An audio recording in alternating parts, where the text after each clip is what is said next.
Ce 28 novembre, Technifutur organisait un colloque sur les smart grids, des réseaux intelligents qui vont bientôt changer notre manière de consommer et de produire de l'énergie. 5 précurseurs du domaine étaient là pour présenter cette révolution.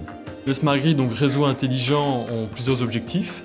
D'une part, faire en sorte que les énergies renouvelables puissent être davantage intégrées dans le réseau, donc on puisse augmenter la production des énergies renouvelables, et aussi donc augmenter l'efficacité énergétique, permettre d'intégrer éventuellement des véhicules électriques qui peuvent être utilisés comme moyen de stockage, éviter les blackouts. Et ce n'est pas tout, ils permettront aussi de mieux répartir l'énergie sur le réseau national et d'en économiser.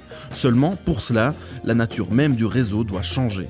Donc actuellement, nous avons un réseau qui fonctionne de manière unidirectionnelle et on se retrouverait à terme avec une production décentralisée, donc de l'énergie qui arrive aussi sur le réseau par des producteurs de façon décentralisée par rapport aux centrales électriques. Il y a donc du pain sur la planche, mais je vous rassure, c'est pour la bonne cause. Avec les smart grids, le but, c'est aussi de réduire son empreinte carbone. Depuis très longtemps, on consomme l'énergie comme quelque chose de dû, comme quelque chose qui nous arrive. Ici, avec toute la révolution énergétique on parle du manque de pétrole, on parle des coûts de l'énergie qui s'envolent et ce genre de choses, on commence à se poser la question en disant, dans la manière dont on utilise notre énergie, est-ce qu'on l'utilise de manière, intelligente ? Une question qui trouve réponse dans les microgrids, des systèmes locaux dérivés des smart grids. Avec eux, tout est possible. Créer un réseau intelligent à domicile, voire entre voisins.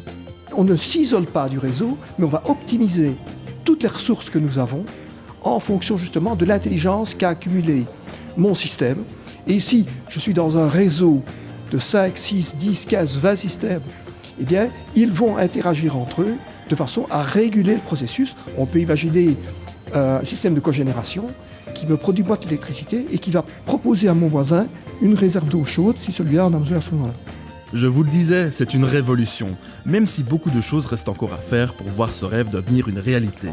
Le secteur n'est absolument pas prêt pour cette révolution. Il manque énormément de personnes qui sont entraînées, qui sont capables de répondre aux défis, aux constructions qui devront être faites dans ce secteur-là. Et c'est à cet égard qu'un centre comme Technifutur a vraiment toute son importance pour réentraîner toute une main-d'œuvre qui n'a pas été jusqu'à ce jour exposée aux métiers de demain dans le domaine de l'énergie.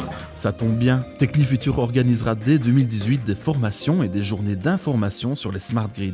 Il ne vous reste plus qu'à visiter leur site officiel pour vous aussi faire partie du changement.